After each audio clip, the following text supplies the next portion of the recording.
अस्सलामुअलैकुम friend, Khan point पे खुश आमदीद। दोस्तों, आज हमारे पास एक रिसीवर है रिपेयरिंग पे ALI 3510D वाला F1 F2 वाला बोर्ड है। इसमें इसमें मसला ये आपके सामने कि ये रेड लाइट पर है, जबकि इसका फ्रंट भी टूटा हुआ था, कस्टमर ने दिया जब। तो इसमें इंशाल्लाह जो भी प्रॉब्लम है, मैंने ये कीवर्ड भी आपके सामने रख दिया। तो सबसे पहले इसके वोल्टेज चेक करते हैं दोस्तों, और उसके बाद इंशाल्लाह इसको कंप्लीट ओके करेंगे। इसमें जो भी मसला होगा, अगर रिपेयरिंग का या जुगाड़ का कोई भी होगा, इंशाल्लाह आपको ज़रूर बताएंगे। और इसके बाद मैं इसको थोड़ा सा साइड पे हटा लेता हूँ यहाँ पर। तो इसके अलावा जो है मैं मीटर को इसके साथ रखता हूँ। इंशाल्लाह इसमें जो भी मसला है वो चेक करेंगे। सबसे पहले इसकी पावर सप्लाई के वोल्टेज चेक करने हैं दोस्तों। तो अभी मैं एक प्राड ग्राउंड पे लगाने लगा हूँ। तो यहाँ पर हमारी पावर सप्लाई है, जबकि हमारे 5 वोल्ट तकरीबन कंप्लीट है। इसके अलावा हमें 5 वोल्ट जो है परेशान करते हैं, जो कि रेड लाइट पर। तो इसके अलावा जो है यहाँ पर हमारा एक रेगुलेटर है 3.3 वाला, यहाँ पर भी चेक कर लेते हैं। ये भी तकरीबन कंप्लीट है हमारा दोस्तों, क्योंकि ये मीटर आपको पहले भी बता चुका हूँ, थोड़ी वैल्यू कम बताता है। तो इसके बाद यहाँ पर एक और रेगुलेटर है, यहाँ पर 1.7, ये भी तकरीबन कंप्लीट है हमारा।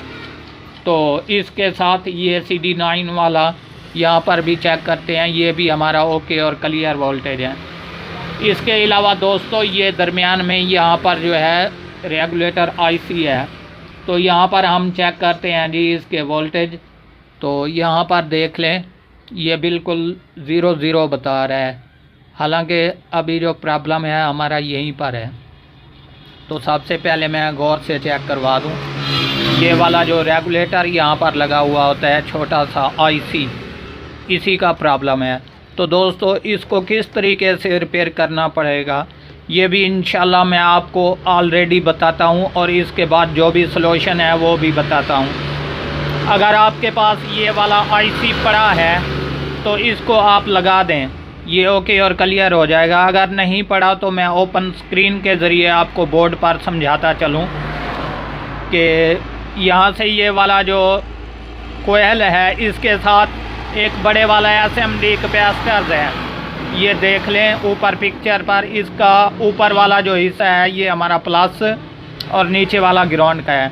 यहाँ से एक जंपर उठाएंगे हम, यहाँ से कैपेसिटर से जंपर उठाकर ये 1.7 वाला जो रेगुलेटर है इसके इस तरफ लगाना है हमने।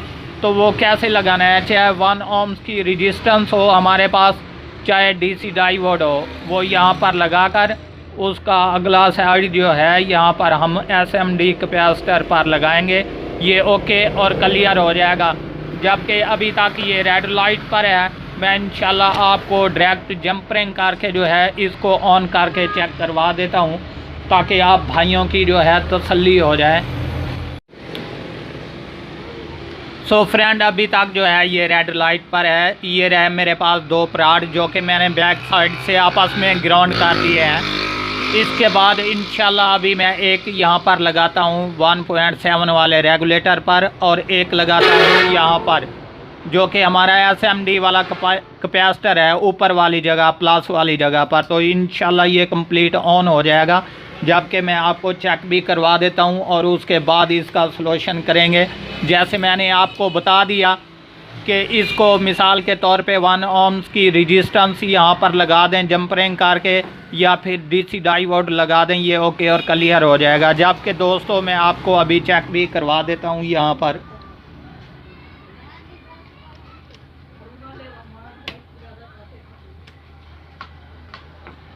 ये देख लें दोस्तों, हमारा रिसीवर जो है तकरीबन ये ऑन हो चुका है, ये आपके सामने, और ये अभी सर्चिंग मोड पे आएगा और बिल्कुल कंप्लीट ऑन हो जाएगा।